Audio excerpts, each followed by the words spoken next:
Hello, so pite ho. Nadam zing hinam. Kyong kadam zingin. Tuni phat na hi video khat ana bol kit utin.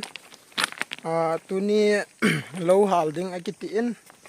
Hichia chu video hi kahin bol hi in. Chule khuyong a ume. Ati ven chia chu khuy. Yang chu hin la ding. Kiti a hin chia chu hichi hei cha he. Atu na dinga chu ki choya hi in. Kila do ding ham kila do lo ding ham wang chu. Aki sei the hi lain. Hi zong le.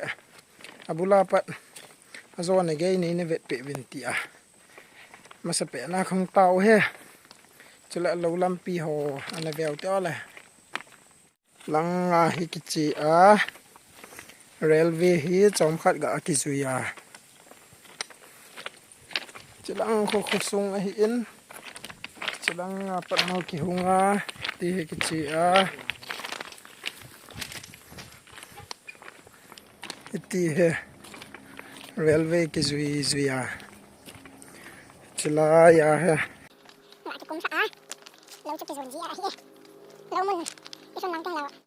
Tuni lâu ki hal na ding mun chu aki rung tan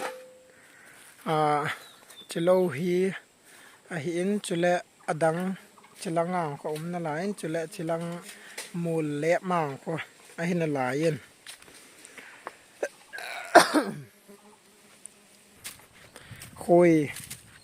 khoi la ding ti na mun chilai lo ba hi kuma hi in amun cha ang cho cái nào cái hiện lại chim phung cha thing phung hi a hi ti ve na na chu ipi hela amun ga rong tin hi am ti chu inave de hi e tuni a ke ho lo hal na ding mun chu hi chalai la hi a hi in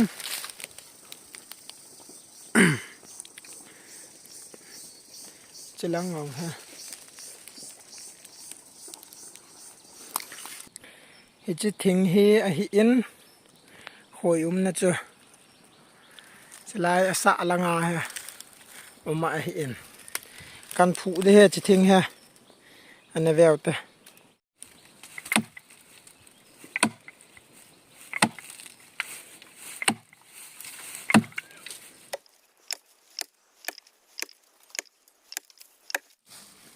ni ra teng le YouTube mà nó mua đấy chứ à chú là đinh nhé néo khắp đầu cái này ba he khối ông này chứ là ya hòm sung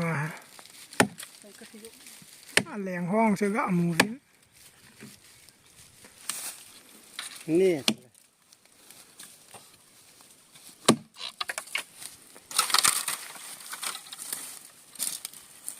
đấy rồi nó có váy thì đâu cái váy khỏi mình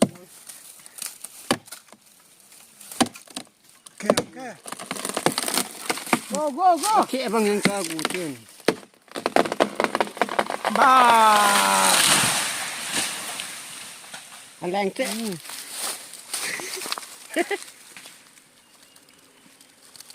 phu thì anh ơi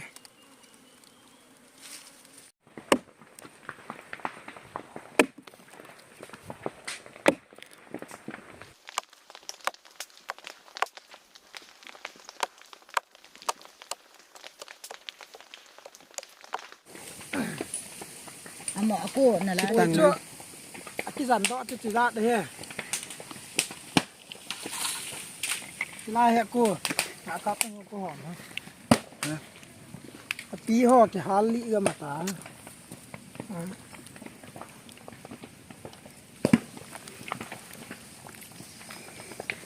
ok bye see you lấy hát bán cho áp bẹ phải cái này thì vui hát bán cho khát lăng lâu chú cái hal cha em tu ai chụp ai cái hal lại hiện ban là ngào có chỉ lăng ngào có giàu